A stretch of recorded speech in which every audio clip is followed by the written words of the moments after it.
Welcome to Dr. Pepper and Friends, where grit, grace, and wholehearted living come together. And now, here's Dr. Pepper.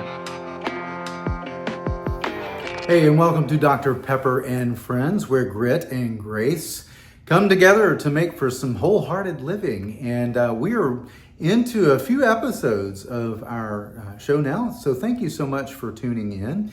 If you haven't already, please subscribe to our YouTube channel.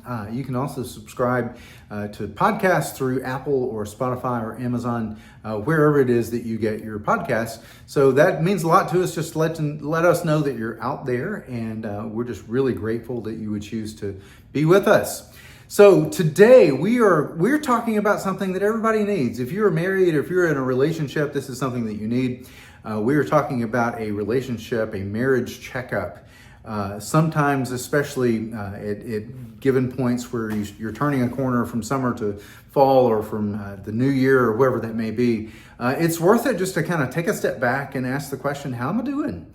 How am I doing in this relationship? How is our relationship doing? If you find yourself in the middle of life, just with kids and busyness and work and all the things that go along with that, it's kind of essential just to kind of take a step back. So what we're going to do, Will Chenault is my good friend and co-therapist here at the Pratt Clinic and also the soul care pastor at Fellowship Bible Church. Will is a theologian. He is a clinician. He is a father. He is a husband. And just a really good dude. So I know that you'll welcome him.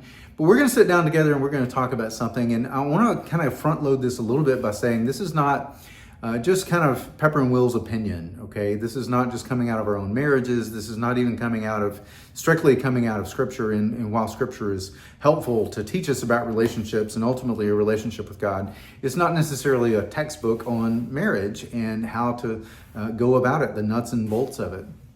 So one of the parts of my training, and Will has had a lot of this training as well, is through the Gottman Institute. So John and Julie Gottman are researchers out of kind of the West Coast, the Seattle, Washington area.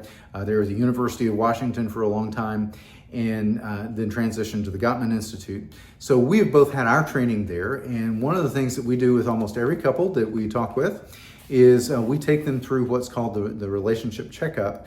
And they, in their research over 40 years, I mean, they've researched couples every which way that you can try to understand couples. They've researched couples across cultures, across age spans, lengths of time married, all of these things. And some couples, they followed it for up to 20 years. And they started in with the basic research question of, what is it that brings relationships to an end? This was the question that John had, and he wanted to know what it is that brings relationships to an end. And the thing that he found is not all the things that you would think are the things that bring relationships to an end. So affairs and sex and kids and money and in-laws, outlaws, all those kinds of things that you would think brings relationships to an end, it really doesn't. But it's the way that we talk about those things. And it's the way that we make investments in our relationship. It's the way that we wind up discussing conflict. Those are all things that are super important. So out of their research, they formed what's called the relationship house. And it's just a single image that's encapsulate a lot of their findings. And you'll find that in the show notes. But I want you to take a look at that because this is going to be how we kind of consider how your marriage is doing. All right. So we're going to look at what the research is showing. These are the essential ingredients that when these are present, then you've got a pretty good relationship going.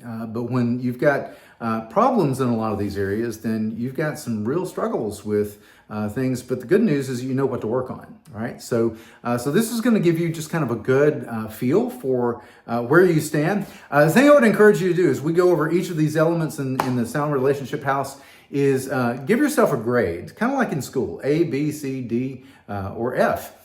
So that's kind of where you land, and you can score it maybe even on a scale from 1 to 10 if you want a numeric score. I think there are 9 measurements, so you can give yourself 10 points just for signing your name to the paper, I guess.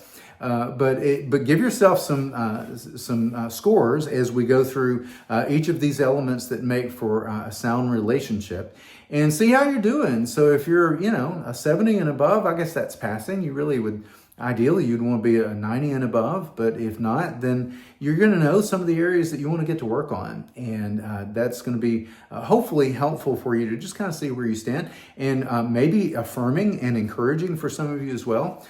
So in the meantime, I want to give you something. Tune in at the end after our interview together. And I want to talk to you about something that will be free for how to keep the fires burning, and what being in love means to the researchers, at least. All right, so in the meantime, tune in to Will Chenault and myself on Dr. Pepper and Friends in this episode.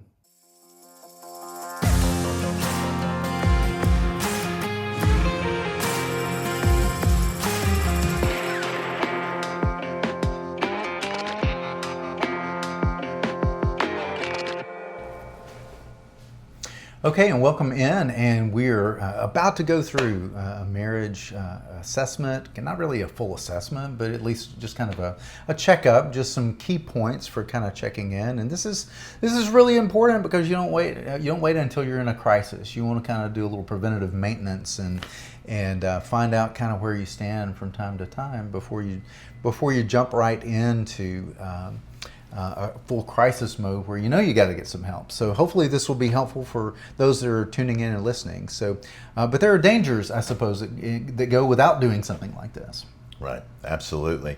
Yeah, the dangers are just neglect over time. The dangers are seeing something that festers and manifests within a marriage and builds to the point that does incredible damage. And it's really interesting. I don't know if this statistic still holds, but I'd heard years ago that the average couple will wait 5 to 7 years before coming in to address an issue. And you think about how something, maybe even something small, can do great damage over time. Yeah. And we'll actually make reference to that when we start talking about conflict and particularly some bad habits that can get established in conflict when couples wait that long, and sometimes it's too late. Right, absolutely. So why don't we jump in? Let's just jump in. Hopefully you have this Sound Relationship House in front of you. I've already kind of mentioned a little bit about that in the intro. And that's in the show notes. If you haven't seen that, it'll be in the YouTube show notes. If you're listening by podcast, it's just go to the YouTube channel and you'll see those notes. Hopefully it'll be in the podcast notes as well. But we're going to start at the bottom of that and work our way up. And kind of like I mentioned, just to take and give yourself kind of a scale from 1 to 10. If you're doing this one really, really well, and this is flourishing in your relationship, then you get a 10. If you're not doing this so well, then you're kind of down around the 1, and you're going to get 10 points just for signing your name. I always like teachers that gave us that, and you can kind of figure this out on a letter grade kind of thing. So let's start with love maps. Yeah.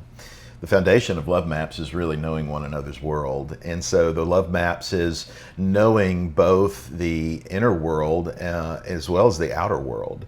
You're thinking about the outer world. I know my spouse's favorite meal. I know their favorite way to spend an evening.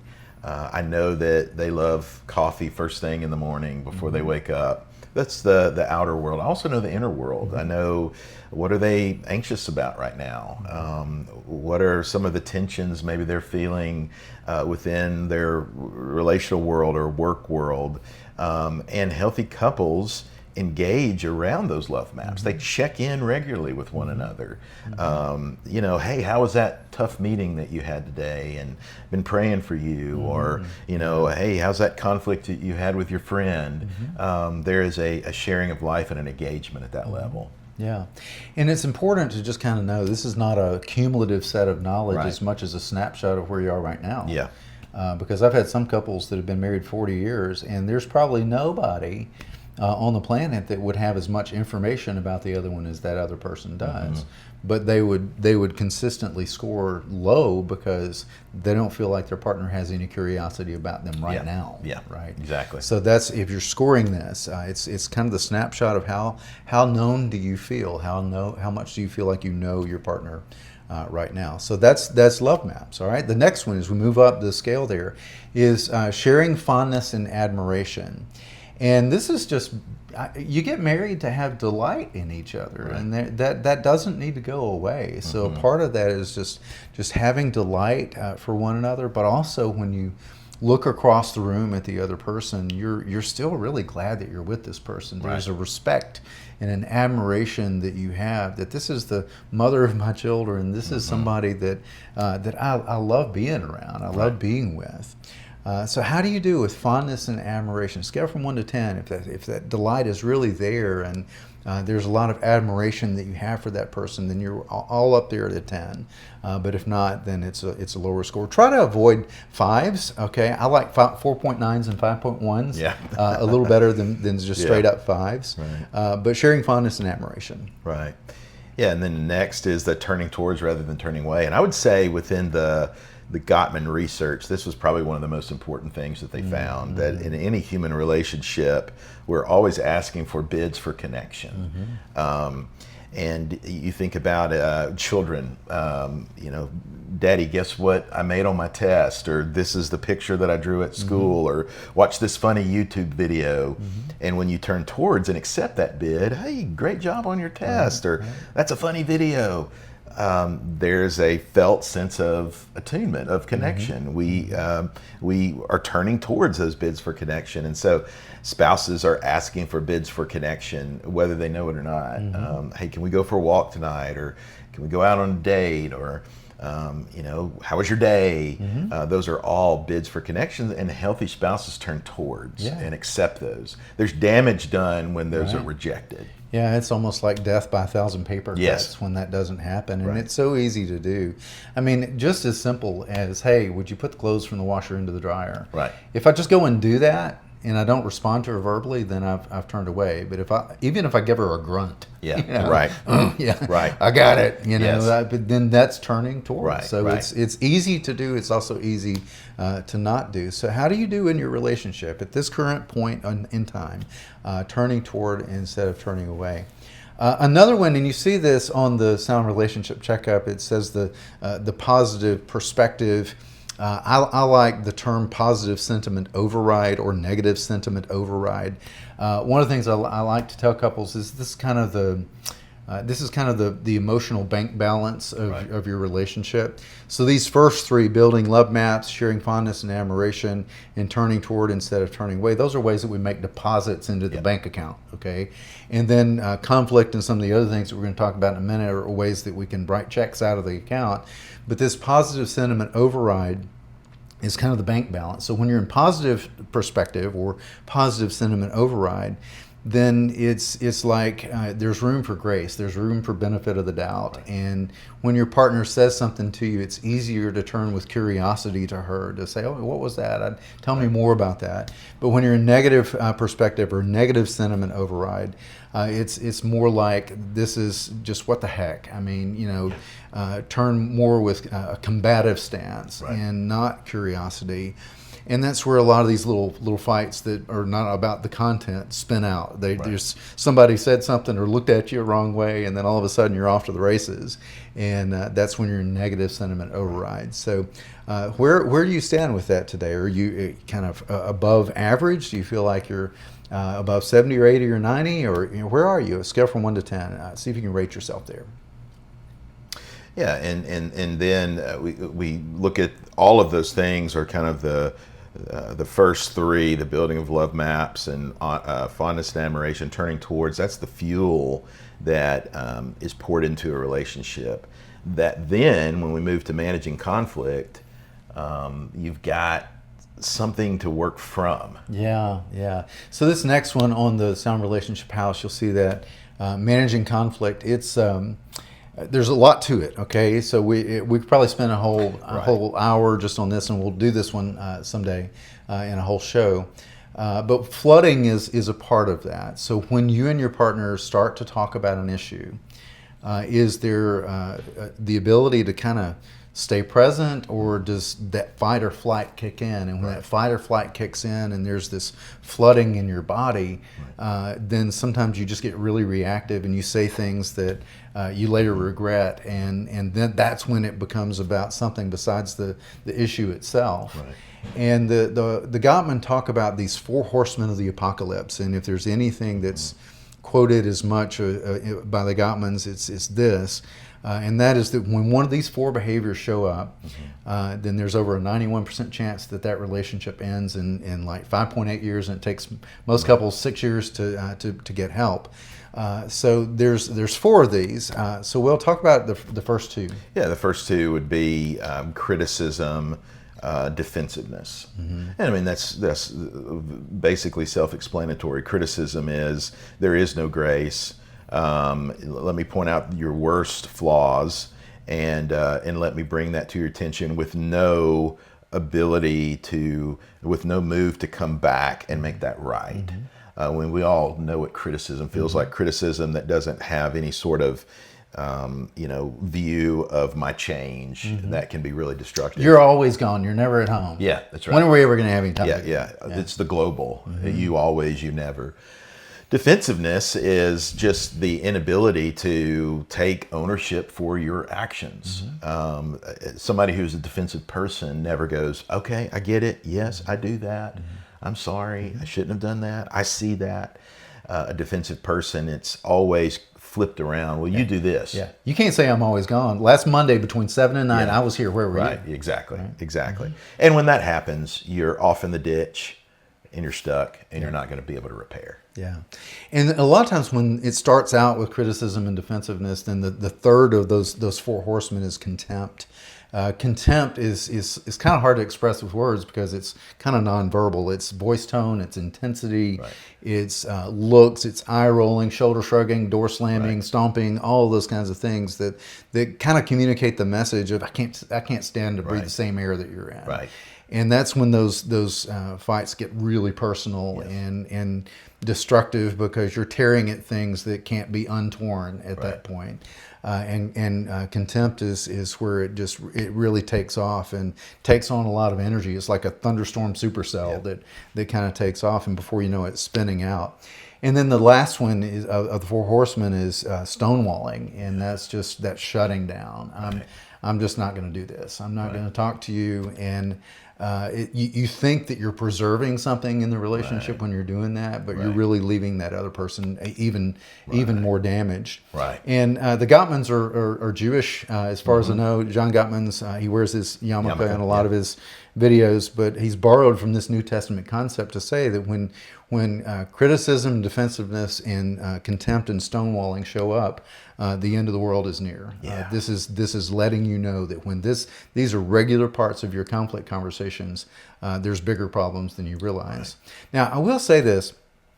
Couples can have successful conflict conversations, and those are not the ones that they tend to remember. Okay, so you may have successful conflict conversations, and you don't even count them as a conflict conversation because you just spoke and you were heard and you found a solution and you moved on. But that too is a conflict conversation. So if more of your conflicts are permeated by these behaviors, then that lets you know that you're stuck. You're stuck. You're not going to be able to move forward. So how do you do with this one? Conflict. We're nailing it, man. All of these behaviors are at bay, and we're not really having a lot of these. Then you get a 10. But if these are a regular part of your conflict conversations, I would even weigh this a little heavier. You get just a lower number there, maybe a 1. Okay. So what about this next one? Yeah, making life's dreams come true would be next on the Gottman Sound Relationship House. And essentially that is, I want to be supportive of the things that you feel called to do. And I want to be a part of doing that together, but I also want to be a part of blessing you in that. And there's this other-centeredness to that creates a real champion of one another. We want to make life's dreams, each other's life's dreams come true. Yeah. So how do you do with that? Scale from 1 to 10. Do you feel like you're supported by your partner? Or you support your partner? The next one is you're moving up on the sound relationship house is creating shared meaning. Okay, and this has to do with a shared sense of values.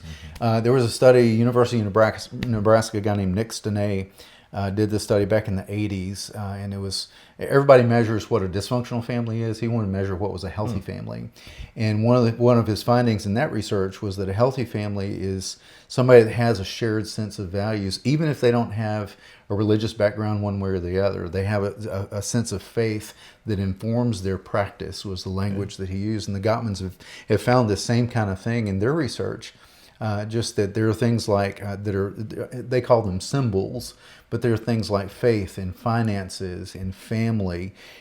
How do you kind of crystallize and rotate around those values that show up not just in what you say that you believe, but when it actually shows up in the way that you practice living.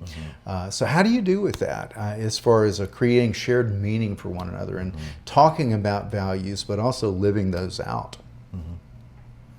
Yeah, and so I think if you have the graphic in front of you, you would see the two pillars of the sound relationship house are trust and commitment. You're going to talk about commitment, but trust is, you can't do any of these other things if you don't have trust. It is the load-bearing wall of the house. The structure will not stand. And trust is, I trust my spouse's heart. I trust their motives. I trust their actions. I trust their integrity.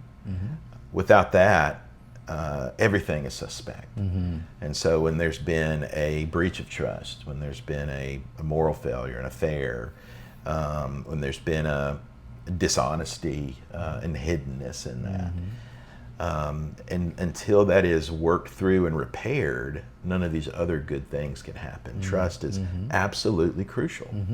Yeah, it's not just about a fidelity and faithfulness, even though a breach of those breaches everything else. It's, can I count on my partner to show up for me at some emotional level?